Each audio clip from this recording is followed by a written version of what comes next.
You know, it seems hard to believe, but the Snyder Cut is finally here. However, before I move on, I want to be very clear that this video will contain spoilers. So as much as I'd like you to watch it, because God knows I need the views, don't watch it if you haven't seen the film. I don't know, maybe bookmark it and come back to it after you watch the movie. But anyway, the Snyder Cut has made its way into the world and onto our screens. And if you aren't at least somewhat impressed by that, then you probably weren't paying attention. To say that it faced a long, arduous journey would be a hell of an understatement. In fact, its long, hard road to the screen basically began as soon as the original theatrical cut of Justice League hit theaters way back in 2017. I think it's fair to say that movie had a pretty rocky production. After Batman v Superman failed to meet studio expectations, it seemed that Warner Brothers lost confidence in Zack Snyder's vision for their stable of DC Comics characters. That film grossed over $800 million worldwide. Still, in an age when big-budget franchise films regularly cross the $1 billion mark, it doesn't seem too unreasonable to expect that a movie featuring Batman, Superman, and Wonder Woman would do the same. And although the movie has its fans, it wasn't embraced at the level you might have expected. And to say that critics weren't impressed would be putting it very generously. And just a couple of months after Batman v Superman opened, it was announced that Justice League would have a lighter tone. It wasn't explicitly stated, but when you consider the fact that a lot of people had problems with Batman v Superman's tone, well, it seems reasonable to think that the studio was trying to head into a new direction. The production of Justice League could no doubt merit its own video, but suffice it to say that it wasn't smooth sailing. In fact, it's hard to really know what happened because there are contradicting accounts. One version of the story states that although the official reason for Zack Snyder's departure was that he chose to step down to deal with the tragedy of his daughter's death, the truth was that the studio actually fired him. Other reports indicate that the studio wasn't really unhappy with his work and he really did leave on his own accord. However, we do know what happened next. Joss Whedon took over. Now, to many people, Whedon seemed like an odd choice because the two directors have very different styles. But it seemed the studio was hoping Joss Whedon could bring the same magic he brought to the Avengers films, or at the very least, their box office numbers. Unfortunately, the result was tonally inconsistent, forgettable, and generally very disappointing. I personally enjoyed it in a, hey, it's not as bad as I was expecting it to be, kind of way. And it is a Justice League after all, but even my very faint praise was more generous than most people's reactions. Within 5 days of its release, a petition asking WB to release what would eventually be dubbed the Snyder Cut collected about 180,000 signatures. The movie wound up being the lowest grossing DC Extended Universe film at the time, and it was reported that it lost the studio over $60 million. Now correct me if I'm wrong, but I really don't think studios spend hundreds of millions of dollars making these movies to lose money. But hey, what do I know? Anyway, that probably could have been the end of the story. In fact, I like to think that somewhere out there in the vast multiverse, there are plenty of Earths where people just moved on and ultimately forgot about the cinematic mediocrity that was Justice League. But not us. No. On this world, we just never stop talking about this movie.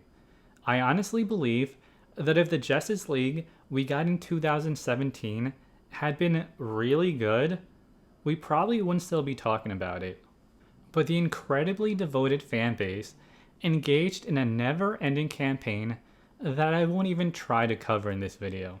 Honestly, the Snyder Cut movement could easily fill its own video. But long story short, the fans' effort culminated with the release of Zack Snyder's cut of the Justice League. Which brings us here. Okay, so where do I begin? The comparisons to a theatrical cut are probably unavoidable, so let's just tackle that first. Honestly, I went in thinking that it would be a foregone conclusion that the Snyder Cut would be better than what we got in 2017. But that's a pretty low bar to begin with. And although I wanted to watch it, I have to admit that was mostly out of curiosity. But you know what? I enjoyed the Snyder Cut a lot more than I expected to. I'll be the first to admit, I haven't been a big fan of Zack Snyder's take on the DC films, so I was very pleasantly surprised. Leading up to the Snyder Cut release, I actually rewatched Man of Steel, Batman v Superman: The Ultimate Cut, and on the night before the Snyder Cut hit, I rewatched the 2017 Justice League. I think it's inevitable that the Joss Whedon version will come up when talking about the Snyder Cut, just because they're so closely tied to one another. And honestly, if the Joss Whedon version weren't so bad, we probably wouldn't have gotten the Snyder Cut to begin with. Like I already said, calling the Snyder Cut better is hardly high praise, but it is better. A whole lot better, to be precise. It's really crazy how much Joss Whedon cut out of the film and how little regard he seemed to have for the movie that he was working on. Don't get me wrong, I don't really think that Joss Whedon was in a great position. It's not like he was given a chance to tell his own story or make his own movie, but instead, he had to take someone else's work and try to reshape it into something different. And it's evident that their styles don't really mesh very well. So in the end, the 2017 version almost felt like someone trying to shove a square peg into a round hole.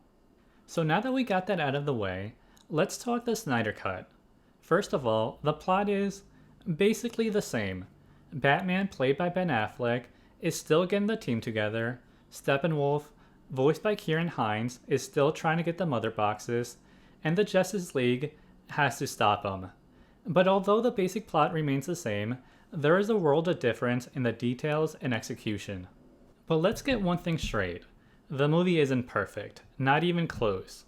At the end of the day, this is still a Zack Snyder film. In fact, it's probably the most Snydery film ever, with all that entails. The Snyder Cut has many of the typical Snyder problems you would expect in a Snyder film. And because Snyder was given a free rein to be Snyder, the Snyderness of this film is dialed up to 11,000. Honestly, I've lost track of how many songs the film uses to declare the importance of a scene. I think employing pop songs to fabricate excitement or emotion the movie can't generate on its own is frankly a cheap movie cliche. And if they got rid of all the slow motion scenes, they probably could have cut down the running time pretty significantly. In fact, according to IGN, the movie includes a little over 24 minutes in slow motion. And by my calculation, that's a lot. Don't get me wrong, I understand that slow motion is a great way to show the Flash's super speed, and generally I like that. But the movie uses slow motion in scenes where it doesn't really seem too necessary. I also think that Zack Snyder doesn't seem to understand that if you make everything quote-unquote epic, then, well, nothing is. I think there was a scene where even a mop hit the floor like it was lightning striking the ground. And of course, it wouldn't be a Zack Snyder film if it didn't take itself too seriously. But at times, it bordered on self-parody. Was I not supposed to laugh when the woman picks up Aquaman's sweater to smell it while they're singing? And I guess it's a product of reshoots and the worldwide pandemic, but some of the CGI was a little unconvincing, and some of the scenes looked like they were clearly shot in front of a green screen. It wasn't a huge deal, but it was a bit distracting. I'm not trying to be harsh, but the flaws are part of the film as much as the good stuff, and they merit discussion too. However, even though these flaws keep the movie from being perfect, I don't believe they stop it from being enjoyable. And believe me, I did enjoy it. So let's get to the good stuff. Zack Snyder's Justice League felt like a more complete and cohesive version of the film, and it really highlights just what a sloppy final product the theatrical cut turned out to be. I think that when Joss Whedon cut stuff out, he didn't try to replace any of it meaningfully.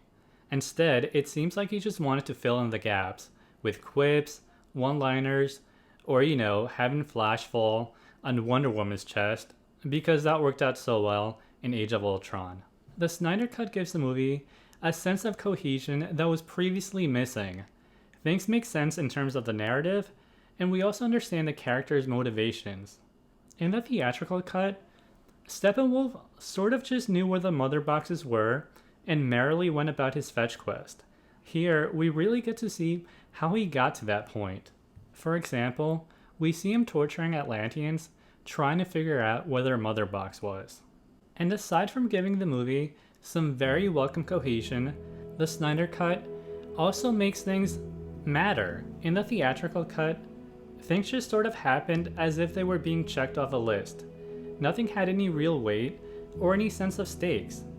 It felt like the movie relied on the audience caring simply because we were supposed to. Even what should have been the climactic final battle felt like a forgettable, generic CGI fight scene that was over before you knew it.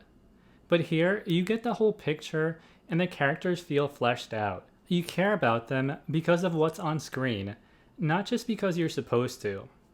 I think the scene on Themyscira was not only great, but it really encapsulates the difference between the two Justice Leagues. In Joss Whedon's hands, the scene just feels like a brief stop on Steppenwolf's mission. The Amazons feel like an almost faceless army, and the whole thing ends without making much of an impression. In the Snyder Cut, the scene isn't just twice as long, but it actually matters. The women feel like real people.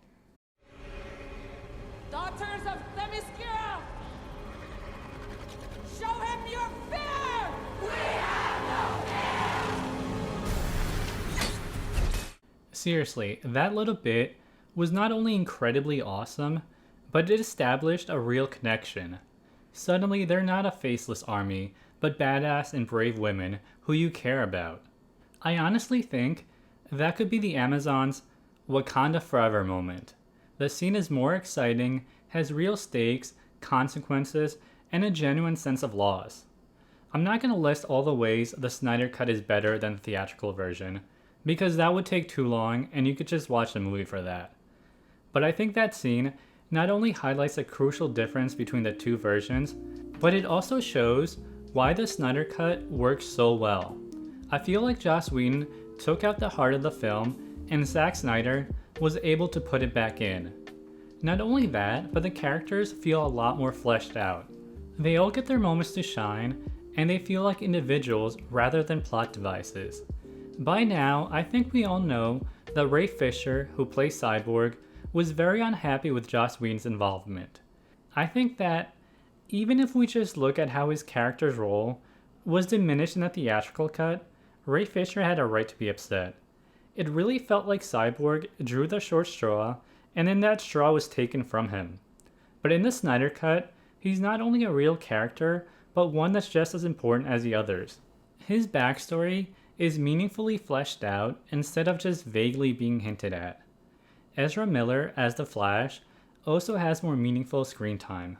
And instead of being saddled with one of the corniest scenes, he gets to shine in one of the movie's most memorable set pieces. It's a scene that I won't talk about because I think you should just see it. But I honestly think that it deserves to be mentioned among the best scenes of the genre. Jason Momoa is still great as Aquaman, his reluctance to join feels real, and when he does come around, it really has an impact and it's actually cool. The journey to resurrect Superman, played by Henry Cavill, feels like its own mini epic. Ben Affleck shines as Batman, and I'm genuinely sad that he isn't getting a solo Batman movie.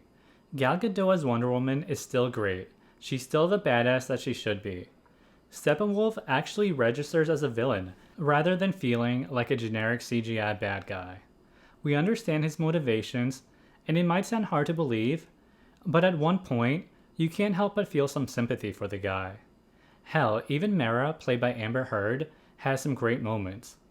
Although Darkseid is mostly on the sidelines, he still has an intimidating presence, and you can't help but feel a little disappointed that we won't get the movie that he would have been the main villain in. I know it sounds like I'm just rambling now, but trust me, I've kind of only begun to scratch the surface. The battles were also a lot better, and actually memorable.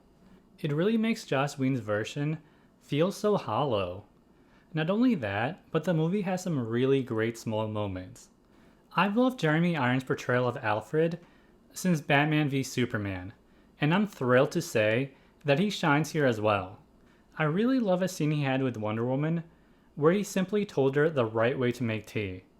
In my opinion, these small moments really make the big moments matter more and turn them into something truly special.